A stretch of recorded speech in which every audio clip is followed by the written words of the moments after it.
주간 정치 시간입니다. 지난주 민주당에선 여러 경선 결과가 발표됐습니다. 이재명 후보의 독주가 이어지자 이낙연 후보는 의원직 사퇴로 배수진을 쳤습니다.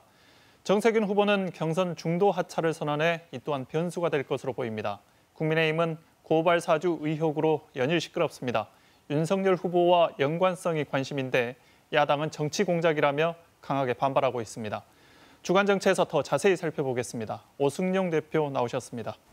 어서 오십시오. 네, 안녕하십니까. 네, 어제 정세균 후보가 사퇴했습니다. 호남 출신 그리고 전직 총리 이런 경력들이 겹쳐서 이낙연 후보는 나름 기대를 하고 있을 것 같다 이런 생각도 드는데 반전의 계기가 될까요? 어떻습니까? 일단 이낙연 후보의 기대에 부합하지 않을 가능성이 더 커 보입니다. 이재명 대세론이 이미 1차 선거인단 투표에서 확인이 됐고 그 선거인단 투표의 호남 민심이 상당 부분 반영되어 있다는 거고요.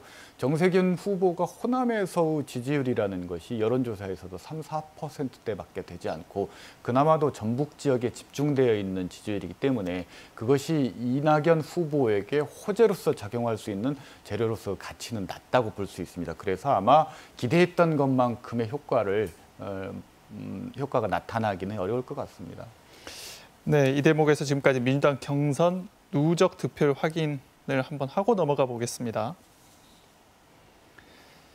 1위는 이재명 후보고요. 51.4% 득표했습니다. 2위는 이낙연 후보 31%, 추미애 11.3%, 정세균 4.2%, 박용진 1.2%, 김두관 0.6%입니다. 이게 민주당 특별 당규가 있는데 정세균 후보가 사퇴를 하면서 이게 무효표 처리가 된다고 하고요. 그러면 총 투표자 수가 변해서 이재명 후보가 53.7%, 이낙연 후보가 32.4% 소폭 상승하는 결과로 나옵니다. 네, 여기까지 살펴보고요. 정세균 후보 사퇴로 호남이 더 중요해진 것 같습니다. 상징성 말고 실제 호남표가 많아서라는데 어느 정도 표를 가지고 있는 건가요? 네, 일단 민주당 발표를 보면 선거인단은 권리당원과 대의원이 참여하게 되고요. 9월 25일 광주 전남 경선에 참여하는 선거인단 수가 12만 6,165명입니다. 그리고 9월 26일 전북 경선에 7만 5,367명, 합계 호남 지역 전체 선거인단이 20만 1,532명인데요. 전체 민주당 대통령 후보 선출 선거인단 수의 약 10분의 1 정도 되는 숫자다. 이렇게 말씀드릴 수 있습니다. 네, 추석 이후에 호남 지역 경선에 관심이 그래서 많이 몰릴 것 같은데 관심은 이재명 후보가 과반을 차지하느냐 못하느냐 이거 아니겠습니까? 이재명 후보는 오늘 이렇게 이야기를 했더라고요. 아슬아슬한 과반이다. 호남 낙관하기 어렵다. 이렇게 얘기를 하던데 최근에 여론조사 한번 살펴볼까요? 미로 한번 짐작해 볼 수 있을 것 같은데 이재명, 이낙연 지지율이 어느 정도인가요? 네, 최근의 흐름을 보면 이재명 후보의 상승세가 모든 여론조사 결과에서 공통적으로 나타나고 있습니다. 가장 최근에 여론조사를 했던 KSOI 기준으로 말씀을 드리면 이재명 후보는 전체적으로 2.4%포인트 상승을 했는데요. 25.4%에서 27.8%로 상승을 했고 이낙연 후보는 19.3%에서 16.3%로 3.0%포인트 하락하는 추세입니다.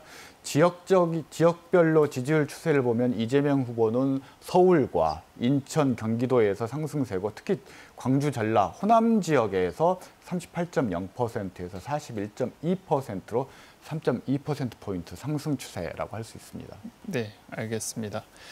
야당 얘기로 좀 넘어가 보겠습니다. 국민의힘 대선 주자 11명이나 됩니다. 내일 8명으로 압축하는 1차 예비 경선 결과가 발표가 되죠. 네, 그렇습니다. 9월 15일입니다.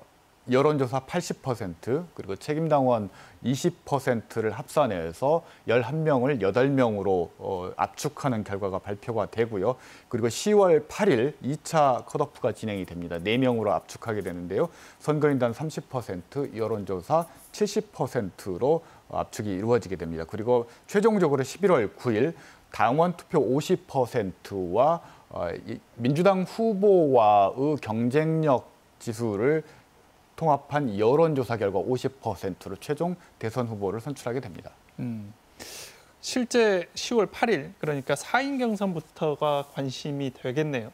네, 지금까지 국민의힘 경선은 흥행에 실패하고 있다라고 말씀을 드릴 수 있을 것 같은데요. 당장 1차 컷오프 경우에는 토론회 한 번도 없이 컷오프를 진행하게 되는 일방적인 인지도 싸움으로 가고 있다라는 거고요.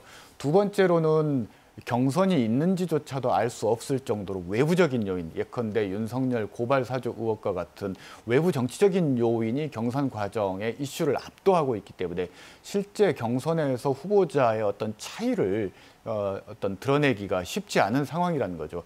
2차 경선 과정에서도 아마 그런 외부적인 변수가 돌출될 수 있는 우려가 있어서 국민의힘 경선이 어디까지 갈 수 있을지 그 성공을 장담하기 어려운 상황이다라고 조심스럽게 말씀드릴 수 있습니다. 국민의힘 1위 주자인 윤석열 후보에게 불똥이 튀지 않을까 전전긍긍하는 지점이 고발 사주 의혹인데 의혹 불거진 뒤에 윤석열 후보의 지지율 어떻습니까? 일단 후보 개인의 평판은 타격을 입었다라는 것은 뭐 이론의 여지가 없을 것 같고요. 그렇지만 지지율은 그렇게 빠진 것 같지 않고 최근에는 오히려 상승하는 측면들이 있습니다. 고맙게도 박지원 국정원장과 제보자인 조성은 씨의 만남이 확인되면서 이러한 흐름들이 기존에 윤석열의 부적절한 개입이 있었느냐의 여부에서 국정원의 개입 여부로 프레임이 변했다라는 거죠. 윤석열 개인 문제에서 당의 문제, 그리고 보수 진영 전체의 문제로 프레임이 바뀌었다라는 점에서 지지율 부분에서는 오히려 득을 볼 수 있는 측면들이 있는 것 같습니다. 네, 알겠습니다. 오늘은 여기까지 듣겠습니다. 말씀 감사합니다. 네, 감사합니다.